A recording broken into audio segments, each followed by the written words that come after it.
Ventures is a think tank, and we're focused on engaging baby boomers in meaningful work in the second half of life. So we're focused on this notion of encore careers, where people do a significant body of work in the second half of their lives after they finish their midlife career, but focused on improving the quality of life in their community or in the world, or something that leaves the world a better place than they found it. What we basically find is that, being here in Washington, is that the Washington government, national federal government, is very focused on Medicare and Social Security, and in that vein, most federal politicians see the aging of the baby boomers as a impending crisis, as a fiscal crisis. What you find when you go out to the state governments is something totally different, and that is state governments have more flexibility, more ability to bob and weave and move quickly, and they see an opportunity. They see shortages in state workers, they see shortages in teachers, they see shortages in healthcare, employment, and then they see this big pool of people who are looking for something really important and meaningful to do for encore careers that might last 10 or 15 years. And so they see an opportunity in a different way, and the really innovative and progressive, forward-thinking governors are taking the initiative to seize on that opportunity. In California, Governor Schwarzenegger and Sherry Lansing, former head of Paramount Pictures, got together and started a public-private venture that is called Encore, ENCORPS. And it's to recruit teachers who are, or potential teachers, who are boomers in careers in corporations. They're looking to finish their career in some way, their midlife career. They want to transition to teaching. The corporation, with help from the state, is helping these people find jobs in education and train for those jobs and pay for some of their time while they're student teaching. It's hard when you're in midlife to transition to a career like teaching. There are some hurdles in terms of training and preparation and credentialing, and the corporations in the state are working together to help people clear those hurdles and move into math and science teaching jobs where there's a tremendous shortage in California.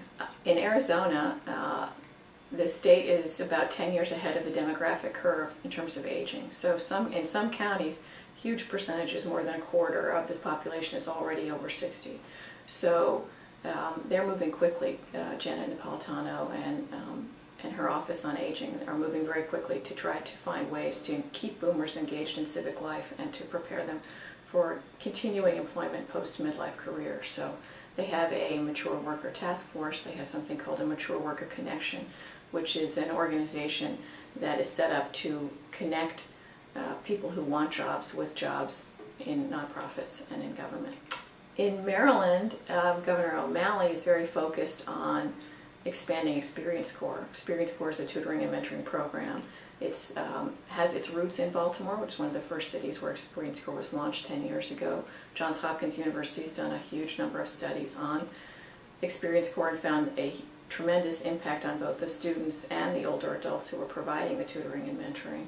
It also has a big effect on the school culture, reducing suspensions and behavior problems in the schools.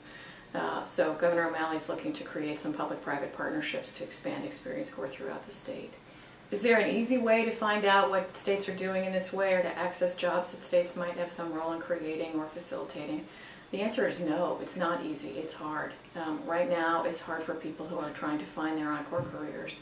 There just aren't enough services. There aren't enough websites. But the field is starting to grow, and the states are starting to take action. So there are websites where, in California, for instance, where retired state employees can load their resumes, and employers and state government who want to fill temporary jobs can find them. There are websites in Arizona that identify employers as mature worker friendly. There are places where you can go to get help in figuring out how to repackage yourself for your next career. Bridge Star is a good example. On Civic Ventures website, your encore.org, there's a place to go called Find Your Encore, and we try to give links to every possible place that might help you, but there just aren't enough yet. So people need to be aware that persistence is key. Sure. Research shows that there's a big need for new talent to move into the management of nonprofits. The nonprofit sector is the fastest growing sector in our economy. And the studies that are out there show that there will be a need for about 640,000 new executives in nonprofits in the next 10 years. That's a pretty big number. Nonprofits typically have grown their own leadership, but I don't think there'll be enough people to do that in the next 10 years. So I think that nonprofits will be starting to look more closely at bringing in people with different preparation, perhaps midlife careers in business or government or something else that brings them to the nonprofit with a different set of skills, but one that creative and open-minded organizations are finding very useful.